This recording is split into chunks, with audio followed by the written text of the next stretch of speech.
Hi, in this video we're starting Key Area 3.2. The cerebral cortex of Unit 3 Neurobiology and Immunology makes up the higher human biology by looking at the cerebral cortex itself.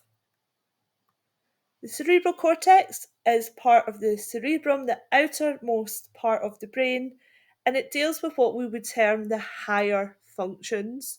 So, for example, it's the centre of conscious thought, it recalls memories, and is involved in altering our behaviour in light of previous experience.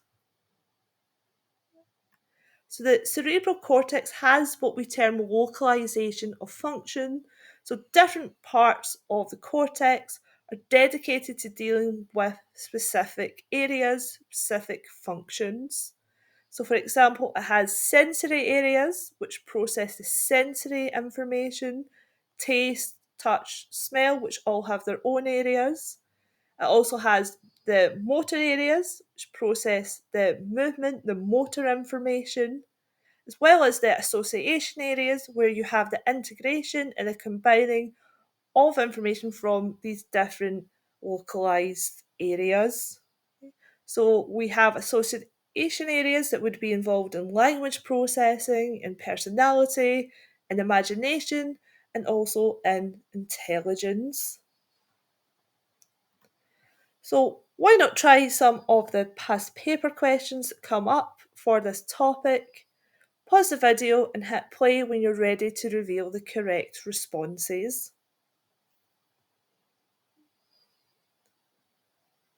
So in this question, the diagram below represents an area of high activity in a part of the brain of an individual as a task is described to them, which they then go on to complete. So the solid grey are the areas of high activity during the description, whereas the dotted areas are the areas of high activity during the completion of the task. So part A asks you to name the part of the brain that's shown in the diagram. So that would be the cerebral cortex.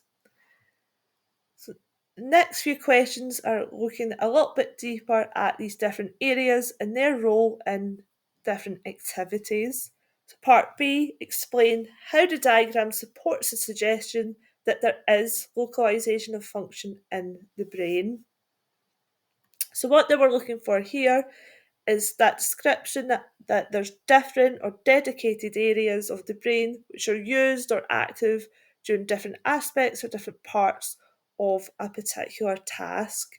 So as long as you got to the idea of different parts of the brain are involved in description and the completion and different responsibilities, then you would pick up the mark.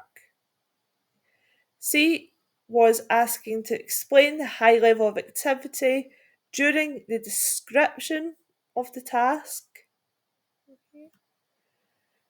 So, although these areas weren't mentioned by name, as we've got the motor and sensory, which are high during the completion, we know as you're listening to a description of a task, reading a description, you're still going to have dedicated areas of the brain involved there.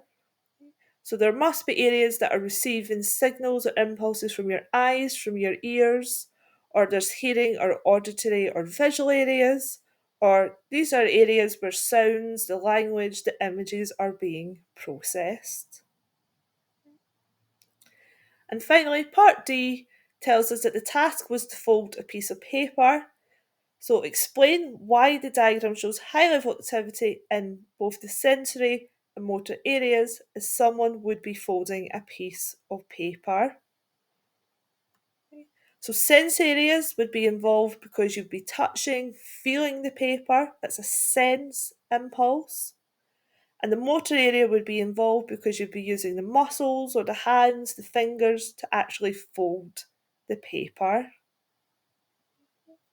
So I hope all of this makes sense. But if you do have any questions, please let me know.